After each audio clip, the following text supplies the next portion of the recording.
Pagka ang tao ay matalino, hindi siya lagi nagsasalita unless sure siya at unless speaker siya at imbitado siya mag-speak.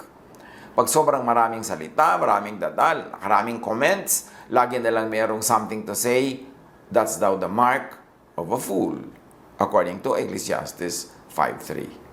Psalm 37:30, the mouths of the righteous utter wisdom, and their tongues speak what is just. So pagka hindi just, hindi na lang sasabihin. Pagka hindi wise, kahit totoo, hindi na rin pinagsasasabi. Hindi lahat naman ng totoo sasabihin mo. Hindi naman pagsisinungaling yun. Kundi, hindi naman kailangan. Bakit kailangan mo pang sabihin? Sabi nga nila, speech is silver, silence is gold. Especially kung nag-aaway kayong mag-asawa, kayong magkapatid, kayong magkaibigan, kayong mga miyembro ng pamilya, magkakatrabaho, magkakaibigan, magkakapitbahay. Pag pareho kayong galit, speech is silver, silence is gold.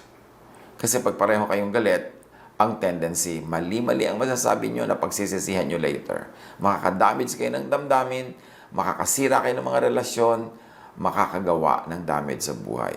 So dapat, pag nagalit ang tao, huwag na muna magsalita.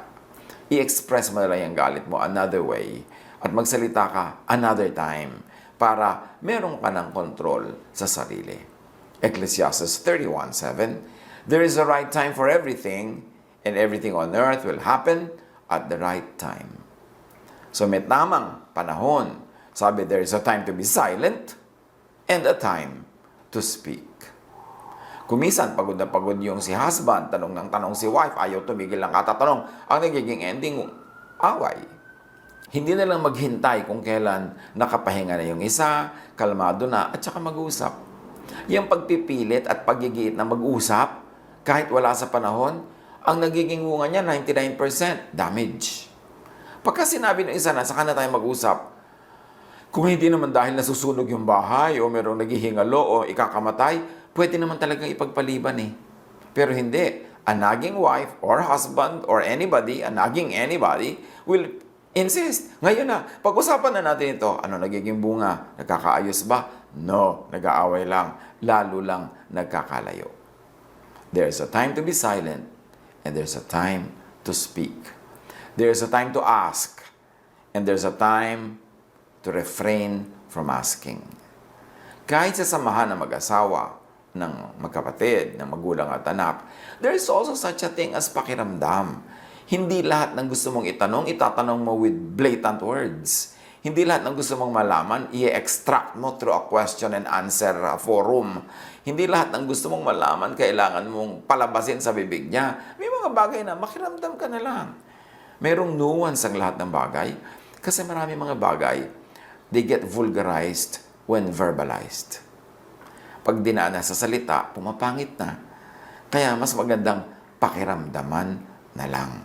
Hindi yung mainit ang ulo mo, may tanong ka o nagagalit ka at sa mga mag-asawa, nagsiselos ka o whatever, gusto mo nang itanong agad kasi nasa fighting mode ka. Pero maganda ba ang magiging bunga nun? Those who always want to win arguments usually lose the love or the loving. So pagka kayo ay magkaibigan, magkapatid, mag-asawa, whatever, laging ikaw ang panalo, laging ikaw ang you always out-talk the other one, laging ikaw ang mananalo sa discussion, sa argumento, panalo ka nga sa pagtatalo, pero ang talo mo ay ano? Nawawala ng pagmamahal sa iyo yung tinatalo mo lagi sa bunganga. Nababawasan ng pag-ibig, lumalayo ang loob. Hanggang one day, wala na, hindi ka na talaga mahal. Ayaw na ayaw ka nang makita, nandidiri na sa'yo, ina-allergic na sa'yo. Kasi inunti-unti mo siyang patayin sa maraming maliliit na bagay. Yung kasing nagnanag, hindi niya alam. Pagkanag niya, halimbawa, nagkaayos sila, balik uli sa dati ang lahat. No, hindi totoong bumabalik sa dati. Merong mga konting parang cells na namamatay at hindi na nabubuhay muli. Bihira na mabuhay yun muli. Merong nadadamage na feeling na kahit na makarecover kayo at magbalikan kayo sa parang dati, merong hindi na bumalik na kapraso. Tapos pag marami, paulit-ulit yung ganong proseso, ang laki-laki na pala nung namatay na pag-ibig sa'yo, hindi na bumalik hanggang nawala na ng gana sa'yo at ayaw ka na makita. At wala ka na makamalay-malay na yung pala ang dahilan, ang iyong bunganga, ang iyong naging, ang walang katapusang mga demands, walang katapusang mga tanong, walang katapusang pangtatrap. So the wise person will know when to speak and when not. And the wiser person will know what to talk about and what not to talk about. The wisest person will know na makiramdam na lang sa mga bagay na hindi dapat sinasabi ng bibig. So speak only when the time is right. And when is the right time? Yung open yung kausap mo. Open to discuss, hindi evasive, hindi galit, hindi pagod, hindi gutom. There's a time.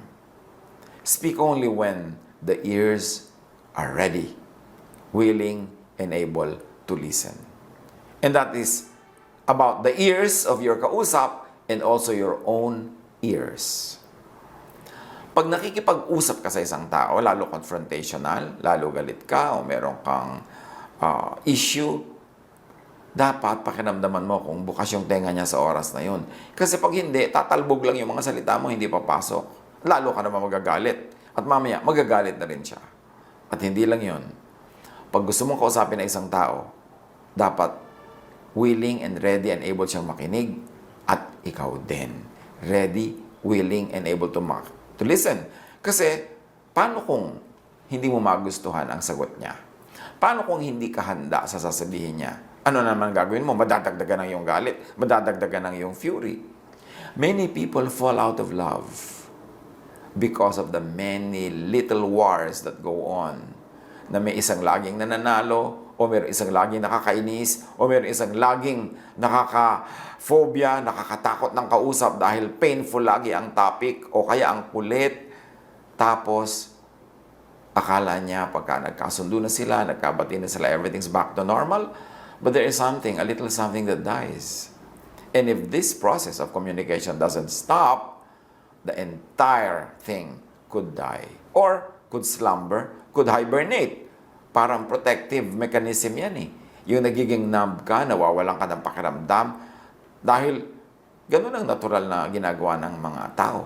To protect our feelings, to protect our emotions, to protect our sanity, we shut down.